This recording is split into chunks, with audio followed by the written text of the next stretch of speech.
बात करते हैं। आज का टॉपिक हमने सुना, लिखा, देखा, पढ़ रहे हैं। यहोवा निस्सी, ये झंडे की बात कर रहे हैं। और झंडा जो होता है हमारे देश की शान।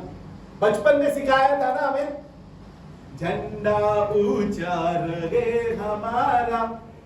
तो फिर क्यों गिर गया? फिर क्यों झंडा नीचे हुआ? वजह क्या रही?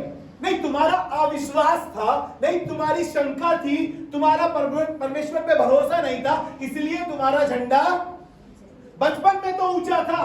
क्योंकि हम बचपन में बहुत चढ़ जाते थे और मूसा का वो गीत गाते थे, मूसा छोटा बच्चा है, पानी से निकाला है। उसके बाद बढ़ते बढ़ते हम वो बातें भूल गए। उसके बाद से हमारे परिवार में वो बातें बतानी, हमें चर्च ले जाना, हमें यहोवा निस्सी का नाम बताना, यहोवा के और नाम बताने मुनासिब नहीं समझे। इसलिए हम अनजान हैं इस झंडे की बात से, इस बैनर की बात से। हाँ, ये पहली बार मूसा को ही ये नाम दिया गया। निर्गमन उसका 17 अध्याय हमने पढ़ा। निर्गमन 17 अध्याय उसके जब आखिरी 2 पदों को पढ़ते हैं, यहां पर बात कर रहे हैं कि लोग निकल कर गए हैं सीने पर्वत पे से, जहां पे परमेश्वर की उपस्थिति थी, जहां पे परमेश्वर की हुजूरी थी, और परमेश्वर की आज्ञा के अनुसार ही ये निकल कर कूच कर कहां पर गए हैं? रब्दी। और वहां पर यहां पर कुछ घमासान हुआ, अमालेकियों ने घेर लिया। इससे पहले ये मूसा पे बुड़बुड़ा रहे, मूसा को कुछ कुछ कह रहे, अपने बच्चों की दुहाई दे रहे, अपनी दुहाई दे रहे, मिस्र में कब्र कम थी, हमें यहां ले आया, बहुत सारी बातें कर रहे थे। लेकिन 6 पद में आते ही लिखा है कि अमालेकियों ने इन्हें घेर लिया। इन्होंने घेर लिया जो उस समय के सूरवीर थे, कद्दावर थे, जोरावर थे, हर तरीके से पावरफुल थे। उन लोगों ने इन्हें घेर लिया। और ऊपर जब हम 10वें पद से जाते हैं तो यहां पर मूसा ने यहोशू को किया, तू नीचे पहुंच युद्ध के लिए, हम ऊपर जा रहे हैं दुआ के लिए। उसने 2 सेवक को लिया अपने साथ, हूर और हारून को, और दुआ करने लगे। मूसा हाथ उठा रहा है तो इजरायली प्रबल हो रहे हैं, जीत रहे हैं। लेकिन जब मूसा हाथ नीचे कर रहा है, थक रहा है, तो लोग हार भी रहे हैं। कहना मानता हूं कि कलीसिया में सिर्फ मूसा, हारून और हूर की जरूरत नहीं है कि वो हाथ उठाएं। उन लोगों की भी जरूरत है जो युद्ध करने जाएं। हालेलुया। युद्ध करने के लिए तुम्हें तलवार की जरूरत थोड़ी है। अरे युद्ध करने के लिए तुम्हारे को मिसाइल की जरूरत थोड़ी है। तुम्हें सिर्फ एक नाम लेकर जाना है, और वो नाम घर घर परिवार में बांटना है, और वो नाम अपने आप में विजयी है। हालेलुया। अपने आप में एक विजयी नाम है ये नाम जब लेते हैं यहोवा निस्सी, तो जीत अपने आप हमारी है। इसको कोई हरा ही नहीं सकता है, क्योंकि ये नाम सब नामों में आला, सबसे श्रेष्ठ, सबसे शक्तिमान, सर्वोपरि, सर्वज्ञानी, सर्वश्रेष्ठ, सर्वशक्ति नाम यही है, और इसके आगे कोई और नाम नहीं है। हालेलुया। कितना ही ऊंचा नाम किसी का हो, कितना ही पावरफुल नाम हो, लेकिन इस नाम के आगे सब जीरो और सब फीके। हालेलुया। यहां पर मूसा दुआ कर रहा है और लोग प्रबल हो रहे हैं, जीत रहे हैं। लेकिन उसी के 15वें पद में मूसा ने एक वेदी बनाई और उसका नाम यहोवा निस्सी रख दिया। झंडे का जो सही स्तर है वो है एक ऊंची जगह, है ना। भारत का झंडा कितने ऊंचे पर, और अब तो दिल्ली में हर एक जगह भारत का ध्वज, भारत का झंडा, हर एक चौराहे पर, हर एक शहर में, हर एक गली पर एक झंडा आपको ऊंचा दिखाई देगा। आपको मालूम है मसीह हर एक उस स्थान पर, हर एक उस जगह पर, हर एक उस जगह पर जहां पर उस तिरंगे को लहराते हैं, वहां पर एक मसीह भी दिखाई देता है जो यीशु को, जो इस निस्सी नाम को रिप्रेजेंट करता है। हालेलुया। वहीं पर यहोवा का नाम सबसे ऊंचा है। हालेलुया। मैं जल्दी से आपको कुछ विजय के बारे में बताऊंगा। हमने बहुत युद्ध कर लिया, बहुत लड़ाइयां कर ली, बहुत लड़ाइयां जीत ली, और अभी भी लड़ाई कर रहे हैं और लड़ाई को जीतने की कोशिश कर रहे हैं। लेकिन बाइबल बता रही है कि तुम्हें लड़ने की आवश्यकता नहीं है, तुम्हें लड़ने की जरूरत भी नहीं है, क्योंकि ये नाम तुम्हें अपने आप विजयी दिला देगा। हालेलुया। और रोमियो उसका 8 अध्याय उसके 31 पद में ऐसा लिखा है कि जब परमेश्वर हमारी ओर है तो हमारा विरोधी हम तो लड़ाई के लिए तैयार है। हमारे हाथ पे दही थोड़ी जम रही है। मत तुम्हारे हाथ पे दही जम रही हो ना जम रही हो, लेकिन खुदावन ने तुमको लड़ाई के लिए बिल्कुल नहीं बोला है। उसने कहा है कि जब वो तुम्हारी ओर यहोवा निस्सी है तो तुमसे लड़ने वाला कौन है भाई? इस नाम के आगे कोई टिकने वाला है? बड़े बड़े अमालेकी, बड़े बड़े योद्धा, बड़े बड़े राजा खुदावन के लोगों के सामने न टिक पाए, न ठहर पाए और न उन्हें हरा पाए। तो जब परमेश्वर तुम्हारी ओर हो गया है तो लड़ने की जरूरत है? खड़े खड़े उस उद्धार के काम को देखो जो आज यहोवा तुम्हारे लिए करेगा। तो फिर लड़ाई की क्या जरूरत रहेगी हमारी? काय की बैटल और काय की तैयारी, काय की गन और काय का चाकू?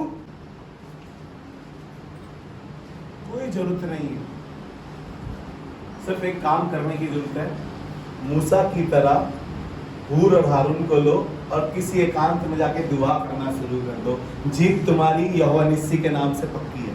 हालेलुया। मुझे नहीं पता कितनी बार कोर्ट केस तुम्हारे विरुद्ध में गया, मुझे नहीं पता कि रिपोर्टें कितनी बार तुम्हारे विरुद्ध में उठी, तुम्हारे खिलाफत में उठी, तुम्हारे पड़ोसी तुम्हारे लिए कितना बुरा बुरा सोच रहे, कितना कितना काला जादू मचा रहे, लेकिन एक बात कहना मांगता हूं, जब यहोवा तुम्हारी ओर है तो तुम्हारा विरोधी कौन होगा? हालेलुया।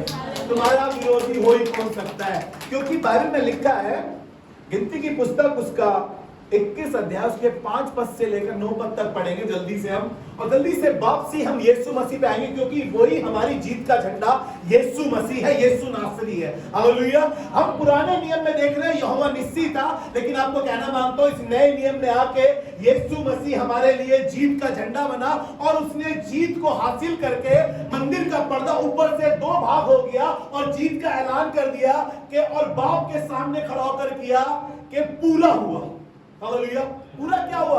वो विजय, वो जीत जो तू चाहता था, वो जीत मैंने हासिल करके कहा कि पूरा हुआ। हालेलुया। और यहां पर लोगों को बड़ी प्रॉब्लम हो रही थी कि लोगों को इतनी प्रॉब्लम थी कि सांप आकर डसता था और जब सांप उन्हें डसता था तो लोग मर जाते थे। ये भी उसी समय की बात है जब लोग मूसा पर गुड़गुड़ा रहे थे, यही इजरायली गुड़गुड़ा रहे थे, मूसा को कह रहे थे कि क्यों हमें यहाँ मरने लिया है, इस जंगल में, इस बियाबान में क्यों लाया है। लेकिन आपको बताऊं वहां पर परमेश्वर मूसा के द्वारा लोगों को समझा ही रहा था। जब वो मूसा पे गुड़गुड़ा रहे थे, बुड़बुड़ा रहे थे, वेदी बनने के बाद की बात नहीं है, वेदी बनने से पहले की बात कर रहा हूं। यहाँ पर हो ये रहा था कि लोग मूसा को बुरा बुरा कह रहे थे। हमने बड़ा 17वें अध्याय में पथराव करने को तैयार थे, लेकिन गिनती की पुस्तक में जब इन्हें डर लगा, जब सांपों ने आके, जहरीले सांपों ने आके इन्हें डसा, ये जहरीले सांप आज भी संसार में मुझे और आपको डसने के लिए घूम रहे हैं और हमें बर्बाद करना चाह रहे हैं, हमें खराब करना मांग रहे हैं। लेकिन एक है जो हमारी जीत का झंडा है, जो जहरीले सांपों के विष को भी निकालने की सामर्थ्य रखता है। वो नाम है यहोवा निस्सी। हालेलुया। वो नाम है यहोवा निस्सी। लोग डस रहे थे, लोगों ने जाके मूसा के पैर पकड़े, मूसा की दुहाई, मूसा से कहा तू यहोवा से हमारी दुहाई दे तो हम बच जाएंगे, हम मरे जा रहे हैं, देख हमारे बाल बच्चे सब मरते चले जा रहे हैं। जिस जिसको सांप डसता था और वो लोग मरते थे। जब इन्होंने दुहाई मूसा को दी, परमेश्वर ने उपाय किया, मूसा ने फिर से प्रार्थना करी और लोगों के लिए एक उपाय किया। परमेश्वर ने कहा एक पीतल का सांप बना और ऊंचे पर टांग दे। हालेलुया। पीतल, वो मेरे हाथ से पीतल के धनुष को झुका देता है, पावरफुल है। पीतल कोई हल्की फुल्की चीज नहीं है। पीतल अपने में एक स्ट्रॉन्गनेस रखता है, अपने में एक पावर रखता है। और परमेश्वर ने कहा एक पीतल का सांप बना के काम। मैं देखता हूं जहरीले सांपों के विष को मैं देखता हूं, और जिसने पीतल के सांप को देखा, जिसने पीतल के सांप को देखा, उनका जहर उतरता चला गया। हालेलुया। क्योंकि बाइबल में लिखा है, पहला दूसरा कुरिन्थियों का 2 अध्याय उसका 14 पद लिखा है, परंतु परमेश्वर का धन्यवाद हो जो हमें मसीह में हर दिन जय के उत्सव में लिए फिरता है। हालेलुया। परमेश्वर का क्या हो? धन्यवाद हो, क्योंकि वो जैवन से भी बढ़कर है। पहला कुरिन्थियों का 15वां अध्याय जब हम पढ़ते हैं, उसके नीचे की आयतों को जाते हैं तो लिखा है कि परमेश्वर जैवन से भी बढ़कर है और उसने जय, और लिखा है हे मृत्यु तेरी जय कहां रही, देख मृत्यु ने जय को निगल लिया है। हालेलुया। वो मृत्यु जो लोगों में फैल रही थी, इजरायलियों में फैल रही थी, वो विष जो सांप थे, जो जहरीले सांप थे, उन सांपों के विष को निकालने के लिए परमेश्वर ने ऐसा इंतजाम किया कि उन्हें लड़ाई लड़नी नहीं पड़ी, उन्हें हथियार उठाने नहीं पड़े। सिर्फ दुआ करी उस समय भी मूसा ने। आपको कहना मानता हूं, दुआ बंद कर दी है आपने, आपके घुटने दर्द होने लगे हैं, आपके घुटनों पे निशान आ गए हैं। अब आप कह रहे हैं हम तो बहुत बूढ़े हो गए हैं, हम तो बहुत कमजोर हैं, हमसे घुटने टेके नहीं जाते। आपको बताऊं, आपके घुटने टेकने से, दुआ करने से आसमान खुलता है और सांप के, जहरीले सांपों के विष को वो तोड़ डालता है। हालेलुया, वो तोड़ डालता है। और लिखा है कि वो हर दिन हमें जय के उत्सव में लिए फिरता है और हमारी ऐसी भलाई करता है कि हमारे द्वारा संसार में अपनी सुगंध को फैलाता है। हालेलुया, क्योंकि वो जयवंत से बढ़कर परमेश्वर है। उसका नाम यहोवा निस्सी इसलिए है, वो इसलिए मसीहों का गौरव और मसीहों की शान, वो मसीहों का झंडा इसलिए है क्योंकि उसके नाम के आगे कोई शत्रु टिक नहीं सकता। हालेलुया। भजन संहिता उसका 75 अध्याय उसके 6 पद में लिखा है, बढ़ती ना तो पूर्व से और ना पश्चिम से, लेकिन सेनाओं के यहोवा की ओर से आती है। आपकी बढ़ती, आपकी विजय ना तो जंगल से आएगी और ना किसी और से, ना तो आपकी ताकत से, ना आपकी पावर से, ना आपकी सेना से, ना आपकी वार से, ना आपकी तैयारी से, लेकिन जय परमेश्वर की ओर से आती है। और ऐसे ही वो कह रहा है, बढ़ती ना तो पूर्व से ना पश्चिम से, लेकिन सेनाओं के यहोवा की ओर से ही आती है। हालेलुया। मैं बात कर रहा हूं कि वो हमें जयवंत करता है, वो हमें बढ़ोतरी देता है। वो इसलिए उसका नाम यहोवा निस्सी रखा कि हम बढ़ते चले जाएं। पहले तो विज्ञानी बढ़े हुए थे, पहले तो दूसरे लोग बढ़ रहे थे, लेकिन आज के समय में देखोगे, अगर आज आप जाकर देखोगे, अगर आप इतिहास उठाकर देखोगे, तो आपको मालूम चलेगा सबसे अधिक मसीहों की संख्या है। हालेलुया, सबसे अधिक मसीहों की संख्या है। जल्दी से पढ़े मेरे साथ, व्यवस्था विवरण उसका 28 अध्याय उसका 13 पद। और यहोवा तुझको पूछ नहीं, और यहोवा तुझको पूछ नहीं, किंतु सिर ही ठहराएगा। हालेलुया। यहोवा क्या कर रहा है? तुम्हारे को जयवंत बना रहा है। वो यहोवा निस्सी नाम तुम्हें कह रहा है कि तुम्हें पूछ नहीं वरन सर ही ठहराएगा। जी आगे पढ़े। और तू नीचे नहीं, तू नीचे नहीं परंतु ऊपर ही रहेगा। तू ऊपर ही रहेगा। हालेलुया। झंडा ऊंचा रहे हमारा। खुदा बाप चाहता है कि तुम पूंछ नहीं वरन सर ठहरो, तुम नीचे नहीं वरन ऊंचे ठहरो। पहला शमूएल उसका 2 अध्याय और उसका 8वां पद, जहां पर ऐसा लिखा है, हम उर्दू में आपके लिए पढ़ रहे हैं। जी पढ़े। वह गरीब को खाक पर से उठाता, वह गरीब को खाक पर से उठाता और कंगाल को धूरे में से निकाल कर खड़ा करता है, ताकि इनको शहजादों के साथ बिठाए। हालेलुया। मैं और आप जानते हैं हम कैसे बैकग्राउंड से निकल कर आए हैं। हम लोग जानते हैं हमारी हालत मसीह को जानने से पहले कैसी थी, और वो आज भी अपने वादे का पक्का और सच्चा है, क्योंकि वो यहोवा निस्सी। हालेलुया। आप लोग सब अच्छे से जानते हैं, मेरे बारे में जानते हैं, आप अपने बारे में जानते हैं कि उसने हमें घूरे से उठाकर उमराहों पर खड़ा किया है। हालेलुया। क्योंकि उसने हमें पूंछ नहीं वरन सर ठहराया है और झंडा ऊंचा रहे हमारा। हालेलुया। क्योंकि वो जय के उस समय लिए फिरने वाला परमेश्वर है, और वो हमें जयवंत करता है क्योंकि वो जयवंत से बढ़कर परमेश्वर है। हालेलुया। ये यूहन्ना उसका 3 अध्याय उसका 14 पद, यहाँ पर हम बात कर रहे थे। मूसा ने एक सांप बनाया और सांप बनाकर ऊंचे पर लटका दिया, और जब ऊंचे पर लटका दिया तो लोगों के अंदर जो जहर था वो निकल रहा था और लोग ठीक हो रहे थे।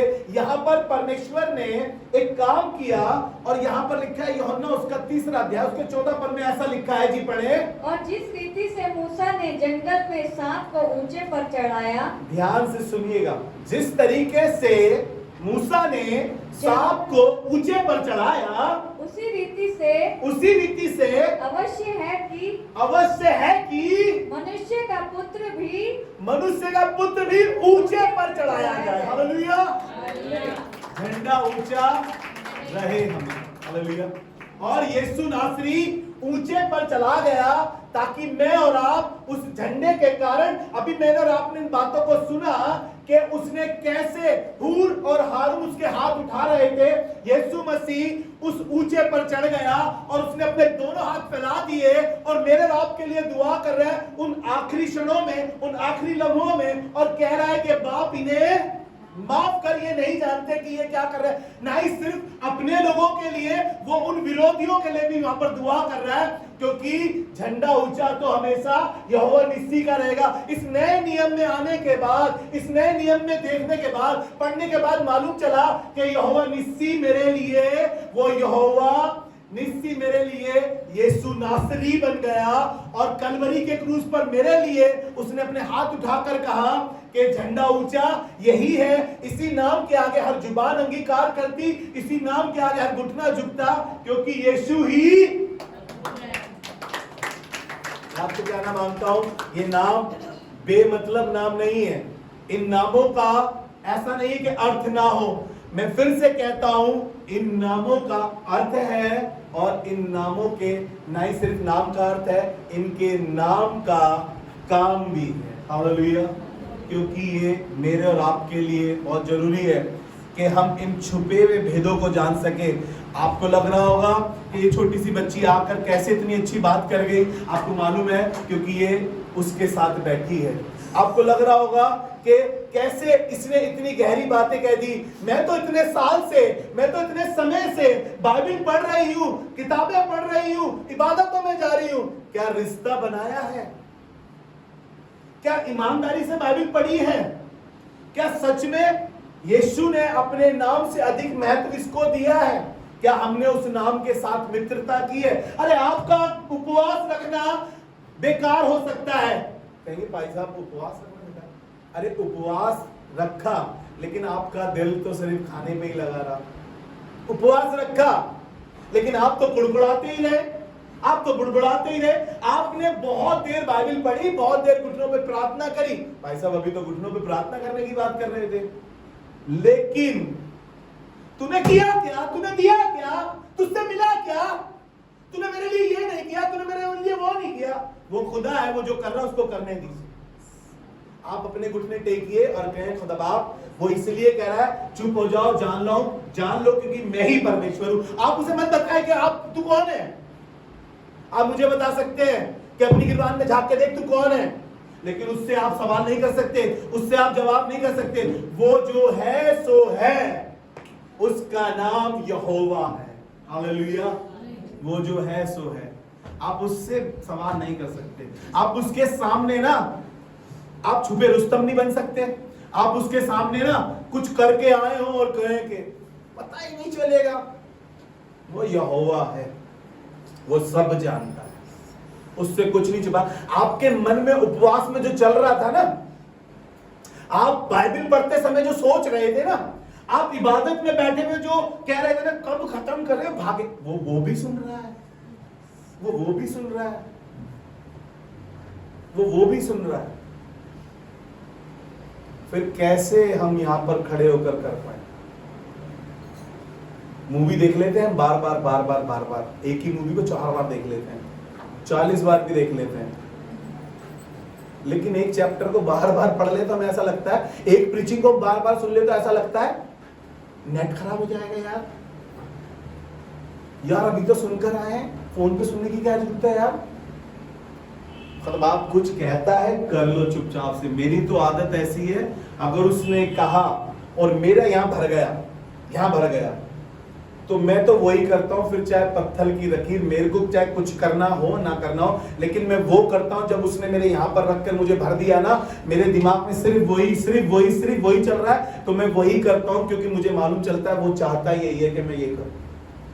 लेकिन कई बार हम क्या करते हैं, हम वो करते हैं जो हम चाहते हैं। इसीलिए तो हमारा रिश्ता उसके साथ थोड़ा कमजोर, इसीलिए तो हमारी प्रॉब्लम से ज्यादा है, इसीलिए तो हमारी चीजें सही नहीं हो पा रही है। मैं कहना मांगता हूं कि वो खुदा है, वो जो कर रहा है अच्छा कर रहा है। अय्यूब की कहानी सुनाने से बात नहीं बनेगी, अय्यूब के स्टेटमेंट से बात बनेगी। कहना ये पड़ेगा कि मेरी खाल के नष्ट हो जाने के बाद, 19-25 से बात कर रहा हूं अय्यूब, मेरे खाल के नष्ट हो जाने के बाद भी अपने परमेश्वर का इन्हीं आंखों से क्या करूंगा। 37 अध्याय से बात कर रहा हूं। कहने लगा तू यहोवा है, तू परमेश्वर है, तेरी युक्तियां कुछ नहीं रुक सकती। 38 अध्याय में कह रहा है तेरी युक्तियां कोई नहीं रोक सकता। 42 अध्याय में कह रहा है तू जो सोचता है तू वही करता है। फिर मैं और कौन है आप उससे पूछने वाले। 37 अध्याय पढ़ लीजिए घर जाके। कहने लगा कमर कस के बता, जब पृथ्वी पर सूरज चल रहा था तू कहां था? जब मैं चांद सितारे बना रहा था तू कहां था? पुरुष के समान अपनी कमर कस। सवाल मत करें उससे, सवाल मत करें उससे। सवाल करने वाला उसके आगे पानी पानी हो जाता है। समझ रहे हैं आप बहुत वकील के पास जाएं, डॉक्टर के पास जाएं, अब से डॉक्टरी सिखा सकते हैं। आपने बहुत बीमार वालों का इलाज करा, आपने बहुत केस फाइल करे होंगे, आपने दूसरों के केस फाइल कराए होंगे। वकील को आप बता सकते हैं ऐसे करके ऐसे। आप बहुत अच्छी अच्छी कार चलाई होगी, आप बता सकते हैं ऐसे नहीं ऐसे। लेकिन उसको नहीं बता सकते आप कि तू क्या कर रहा है, क्योंकि वो यहोवा है। वो जो है, मैं जो हूं सो हूं, मेरा नाम यहोवा है। उसको मत बताएं आप, उसको तो सिर्फ इतना कहें तू जो चाहे रब मेरे साथ कर। बस मेरी इतनी सी दुआ होती है उसके साथ। तू सब जानता है और तू जो चाहे वो कर, मैं तैयार हूं। मेरी इससे ज्यादा दुआ उसके साथ कुछ नहीं है इन दिनों में। मैं उससे कुछ नहीं कहता हूं, मैं सिर्फ उससे कहता हूं तू खुदा है, तू सब जानता है, तू जो करना चाहता है वो कर, मैं तैयार हूं। इससे ज्यादा दुआ नहीं है मेरी उसके साथ अब, क्योंकि वो रब है। उससे कुछ छिपा नहीं सकता, उसको कुछ मिला नहीं सकता, उसको कुछ समझा नहीं सकता, क्योंकि वो अपने में ही बहुत बड़ा है, उसके बराबर कोई नहीं। हालेलुया।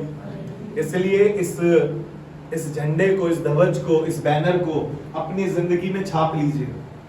जीत आपकी होगी। चाहे पाप पर विजय पाना चाहते हो, चाहे गरीबी पे विजय पाना पाते हो, चाहे घर के कलेशों पे, चाहे आदमी से आपका कुछ हो रहा हो, आदमी नशे की लत में हो, मैं कहना मांगता हूं ये नाम अपनी जिंदगी में छाप लीजिए। वो अपने आप आपकी जिंदगी को नया कर देगा। वो आपको अपने आप अपग्रेड कर देगा, आपको लिफ्ट अप कर देगा। अपने आप आपको क्या कर देगा?